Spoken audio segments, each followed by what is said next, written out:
ಸುಮಾರು 2-3 ಬಾರಿ ಈ ಗುಹೆಯನ್ನು ಹುಡುಕ್ಲಿಕ್ಕೆ ಪ್ರಯತ್ನ ಮಾಡಿದ್ದೀನಿ. ಆದರೆ ಈಗ ಅದು ಸಿಕ್ಕಿದೆ.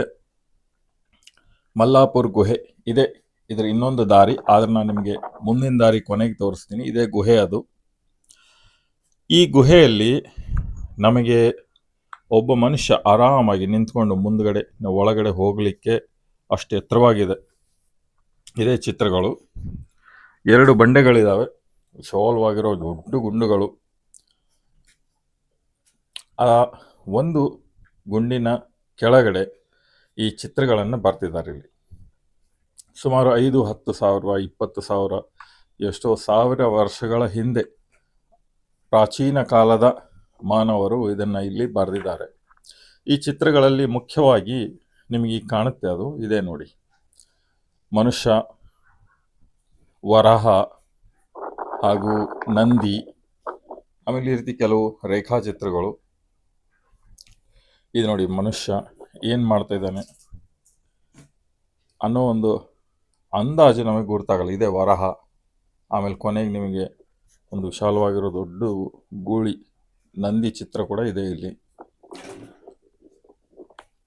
ಈ ಚಿತ್ರಗಳು ಏನು ತೋರಿಸ್ಲಿಕ್ಕೆ ಪ್ರಯತ್ನ ಮಾಡ್ತಿದ್ದೋ ಅಂತ ಅರ್ಥ ಮಾಡ್ಕೊಳ್ಳೋದು ಕಷ್ಟ. ಆಗಿನ ಕಾಲದ ಮನುಷ್ಯರ ಮಾನಸಿಕತೆ, ಅವರ ಪ್ರತಿನಿತ್ಯದ ಜೀವನ ಯಾವ ರೀತಿ ಇರ್ತಿತ್ತು ಅದ್ರ ಬಗ್ಗೆ ತಿಳ್ಕೊಬೇಕಾದ್ರೆ ಯಾರಾದರೂ ಪುರಾತತ್ವ ಶಾಸ್ತ್ರನ ತಿಳಿದಿರೋ ಅಂಥ ವ್ಯಕ್ತಿಯಿಂದ ತಿಳ್ಕೋಬಹುದು.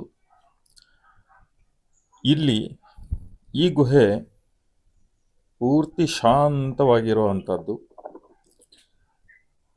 ಈ ರೇಖಾಚಿತ್ರಗಳನ್ನು ಇವರು ಇದ್ರ ಕೆಳಗಡೆನೆ ಬರೆದಿದ್ದಾರೆ. ಹಾಗಾಗಿ ಇದು ಅಷ್ಟು ಸಾವಿರ ವರ್ಷಗಳ ಆಗಿ ಹೋದರೂ ಕೂಡ ಸಂರಕ್ಷಿತವಾಗಿ ಸರಿಯಾಗಿ ಉಳ್ಕೊಂಡಿದ್ದಾವೆ.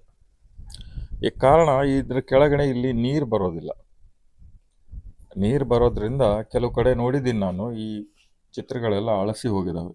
ನೋಡಿದರೆ ಇದೇ ಚಿತ್ರಗಳು ಸುಂದರವಾಗಿದ್ದಾವೆ, ಬಹಳ ಚೆನ್ನಾಗಿದ್ದಾವೆ. ಆಗಿನ ಕಾಲದವರಿಗೆ ಯಾವ ಗಣಿತದ ಜ್ಞಾನನೂ ಇರಲಿಲ್ಲ. ಇದೇ ನೋಡಿ ನಂದಿ, ಆದರೆ ಕೋಡ್ ಮಾತ್ರ ಬಹಳ ಸಣ್ಣದಾಗಿದ್ದಾವೆ. ಇದೆ ಮುಂದಿನ ಪ್ರವೇಶ ದಾರ ಇದೆ ಗುಹೆಗೆ. ಧನ್ಯವಾದ.